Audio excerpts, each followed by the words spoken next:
Okay, take two. Apparently my JV YouTube account does not allow me to post videos that are longer than 20 minutes. Last night when I uploaded that, it looked like it had accepted, so I pasted the link and I was all happy.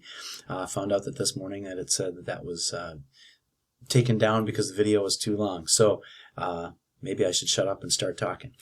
Today we have to talk about type 1 and type 2 errors. If we want to talk about errors of a significance test, it's probably important that we understand how it's supposed to work if we don't have errors. So, just a little recap. Tests of significance, significance tests, hypothesis tests. What they're doing is they're assessing the strength of evidence against some null hypothesis. Somebody makes a claim about something, and then we go, all right, let's just, for right now, we'll assume that your claim is true, and we'll do some stuff, and we'll go, but wait, we observed a sample. How does that sample fit in with what you said should happen based on your claim? That's the idea. So how do we measure that? We take one sample, and we assess how likely would we have gotten that sample if the thing that was claimed was true. The way we quantify that is this thing that's called a p-value, and that was in the previous video. We'll talk more about those as we go. I think this will make more sense as we get into the more specifics of 9.2 and 9.3, but for right now, p-value is what is the likelihood that we would get this sample if this was true, the thing that was claimed in the null hypothesis. And if the null hypothesis is true, then its alternate must not be. But if the null hypothesis isn't true, that must give us some evidence about the alternate hypothesis. Well, how do we decide what that is? There will always be a significance level alpha in which we say, you know what, that's too far out there. That doesn't make sense. Or, that's okay, that's within where we claim. And we'll talk more about that as well. So here's an example. Let's say there's this large hospital, I don't know where it is, if they need 50,000 baby needles, and those baby needles are supposed to have a diameter of 2 millimeters. If they're too small, those needles can't draw out the blood from the babies. If those two are too big, that's a problem because they're going to hurt the babies. Shipment looks right, except the needles look too big. Somebody goes, that doesn't seem right to us. There's a claim that the needles are 2 millimeter, but we're suspicious that maybe they aren't. And so somebody goes, well, let's check them. But we can't possibly measure all 50,000, so we're going to do a hypothesis test, a significance test. They're going to randomly select some. Now we know if we take a sample from those 50,000 and to find their average diameter, they won't all be exactly 2 millimeters. There's variation. There's variability in everything. So one sample would be pretty close to 2 millimeters. One would be a little over. One would be a little under. What we're going to do is we're going to decide, though, we're going to take a sample, and from that we're going to decide if we should accept this shipment of needles or if we should say, nope, we think these needles are bad. So here's kind of a picture of what that's saying. Now, you would never write these hypotheses twice, but I did, and I'll show you why in a second. Here's what it says. Basically, the null hypothesis is that mu equals 0.2 millimeters. The real average diameter of these needles really is 0.2 millimeters. That's the null hypothesis. But the alternate hypothesis is we think maybe mu is bigger than 0.2 millimeters. We don't know, but we think it might be. We have suspicion about this. Now, I couldn't make a mu on this, and so I wrote out mu. Sorry about that. Here's the idea. We say, all right, let's assume that mu really is 0.2 for the whole population of those 50,000 needles. Now, if we took a sample and found the mean from that sample, we would expect to get something pretty close to 0.2. If we found an X bar from our sample, we would get something pretty close to 0.2. This is the sampling distribution of all the possible X bars that we could get of whatever our sample size is out of those 50,000 needles. I don't know exactly what the sample size is, but I can tell you if I took every single possible sample of whatever size, there would be about a cajillion different X bars that could happen. This is the sampling distribution. This is the theoretical thing from chapter 7 that says if you live in a world that the mean is 0.2, all of the X bars would kind of stack up like this. Most of them would be right around 0.2. Some would be a little above, some a little bit below, some way below, some way above. But this is what it would look like. But then what our quality control inspector does is he or she goes out and takes one sample and finds one X bar. We go, where would that one X bar fit on this picture? Now I'm going to do it two different ways. It's possible that that X bar would turn out to be like here. And so our p-value is what is the chance that if this world is true, what's the chance that I would get a sample like this? That's the p-value.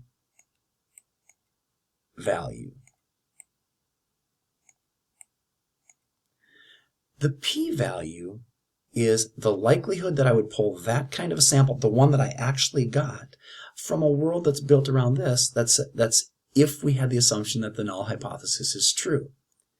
Okay, so then we say, did something happen that's really, really unlikely, like this, to get a p-value way out here? This is a small p-value. So if the p is low, we would reject the null hypothesis. We say, you know what? I think something's weird. There's no way I would get a sample like this if the mean really was 0.2. That gives me evidence that the mean from the whole population, must be bigger than 0.2. I think this world may have been flawed. Our assumption for the null hypothesis is wrong. I have evidence that maybe it's something up here. That's one possibility. The other possibility that could happen is when our inspector takes their sample, they get a mu. Their one mu is like somewhere in here, pretty close to 0.2. If that was the case, okay, our p-value is here. P-value, again, not written by a kindergartner, written by Rex with his right hand with his mouse. The p-value. Now, this p-value is not low. We say, yeah, it's not that surprising that I would get a sample like this. If the world is built around a mu that's 0.2, it's not that crazy that I would get a p-value like this. This p is not low. So I do not reject the null hypothesis. What I actually do is I fail to reject it. We never accept it, but we fail to reject it. And we say, I fail to reject the idea that mu is 0.2, and I say, I do not have evidence that this is a bad shipment of needles. What happened here fits within what I would expect if it really is 0.2. If the p is low, reject the null hypothesis. If the p is not low, you fail to reject. Now, if the world works the way it's supposed to, one of two things happens. If we reject the null hypothesis, we say, hey, that was not a good shipment of needles. The null hypothesis was that the mean was really 0.2.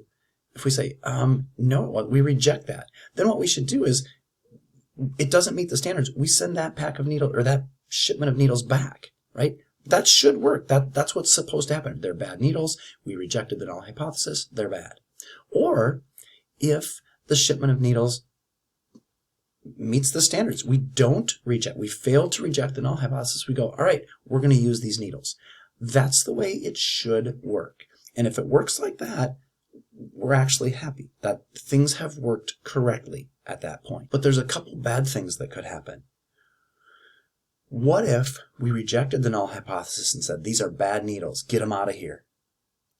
But really it was just a bad sample. What if we were wrong? What if we sent back a whole shipment of 50,000 needles, but they weren't actually bad? Okay, couple things. The manufacturer is mad. The hospital's mad. We got to place another order. Somebody's got it on the line for those. Like, we have to throw those away. Somebody lost some profits, or we had to buy another set of needles or something. Okay, if we were wrong about our conclusion to reject those needles, somebody's mad about that. Similarly, if we didn't reject them, but we should have, if we were wrong, we said, yeah, I think they meet our standards, they're okay, but I don't know, we keep them, but they really weren't good, now we've got a whole shipment of bad needles and we're injuring patients, right? Those are the two things, and those have a name in statistics. Those are called type 1 and type 2 errors. Now here's a chart that kind of tells this. Now, it's sort of like a two-way table. We've got some information here and some information here, except it's not numeric. One thing, it's about the truth about the population of needles.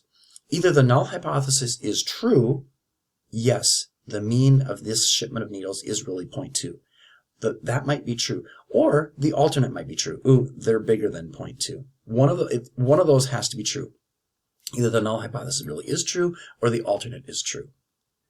On the side, we are going to make our decision, and we are going to either reject the needles or fail to reject the needles. Now we've got some combinations of things that can work out here. Okay, this got messy, but here's what we've got. This combination of things, we failed to reject. We did not send this shipment of needles back. And that's combined with a good shipment of needles. The needles really were 0.2 millimeters. They were good. We didn't reject them. That's awesome. That's the way it's supposed to work. That's a good thing. The alternate is true. The needles were bad. And we rejected them. That's correct. That's a good thing. These were bad needles. We sent them back. That's a win. There's two other things that you can see on this chart, however, that aren't so good. What if it's true that the needles are good, but we sent them back? We rejected them. That's called a type 1 error. The name of that is type 1. If we reject the null hypothesis, but it was actually correct, that's called type 1. The other thing that can happen, and sometimes does, the alternate is true. These are bad needles.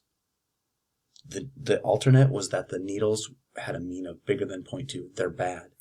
But our thing didn't catch them. We failed to reject that. That's called type 2. If we fail to reject, but should have, that's called type 2. A common way to talk about this, or something that works in my head, is talking about it in terms of a trial. Now, most of you have never been on trial before, and I hope it stays that way.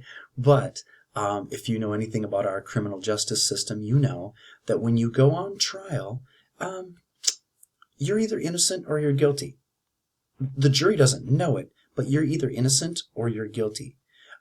Maybe you've been accused of taking steroids to improve your statistics performance, and you are either innocent about that or you are guilty about that. Either you do take steroids or you don't.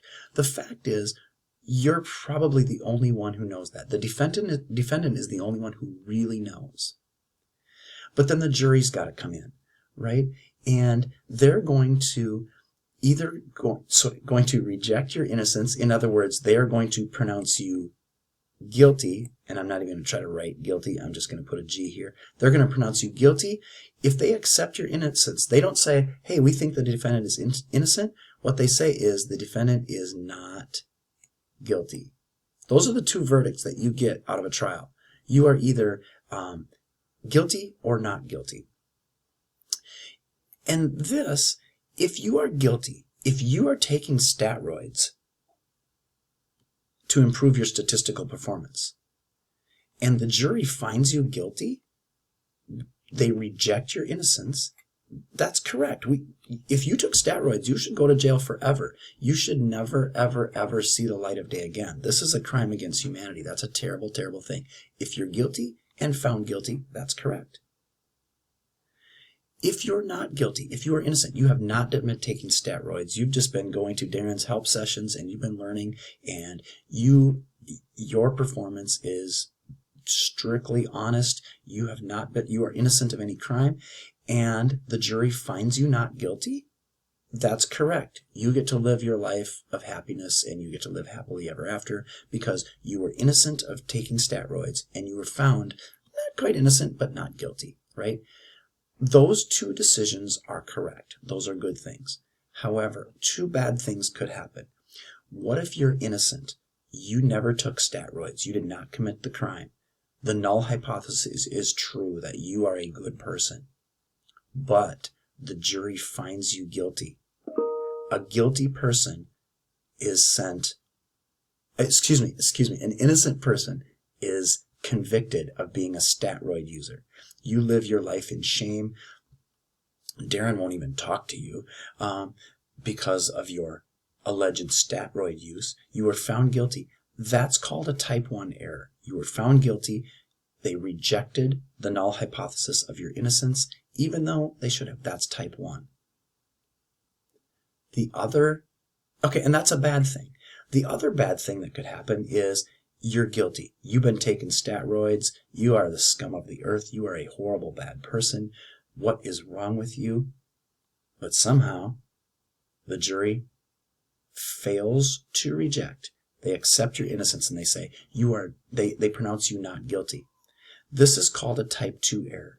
Type 2 is a guilty person walks, right? A statroid user is out there in society and claiming to be an awesome statly, but really they got there on false pretenses. That's a guilty person being found innocent. Now, which is worse? That's going to depend on the situation. The context of the problem is going to determine what is the context of the problem is going to determine which is a bigger deal. If an innocent person goes to jail or a guilty person walks. If it's about, hey, let's do a hypothesis test and see what people's preferences are before we put this new menu item on our menu at the restaurant, you go, okay, whatever, not a huge deal. Okay, if you're wrong, oh no, right? This menu item is guilty of being not good, but we accidentally put it on the menu, oh no, whatever. But if it's something to do with we're testing a new medicine, and we're testing whether we know it provides some benefit, but does it have bad side effects that might kill people? We want to make sure that we don't, if the medicine is guilty of being capable of killing people, we want to make sure we catch that. We don't want to go, yeah, let's put it out there. I'm sure it's going to be fine, right? And so you set up your test in a way to be conscious of trying to make sure we don't commit a type 1 error or a type 2 error, depending on what the situation is. Our criminal justice system is set up. We do everything that we can in our criminal justice system to make sure we don't make type 1 errors. You have to be guilty beyond a reasonable doubt. In other words, you are innocent until proven guilty. Our criminal justice system is predicated on the fact that we do not want innocent citizens to have to go to jail. Other places, it's different. You go, you might be guilty. We'll send you to the Hooskow for the rest of your life, whatever. Which of those is a bigger deal? It depends. If we're talking about steroid use in professional sports, which is a bigger deal? We accidentally convict some people that shouldn't have been convicted, or we accidentally let some people compete who should have been convicted. The context of the problem is going to determine which is a bigger deal. But being able to identify which is more likely out of a test is something that's going to, and that we're going to have to be able to watch for.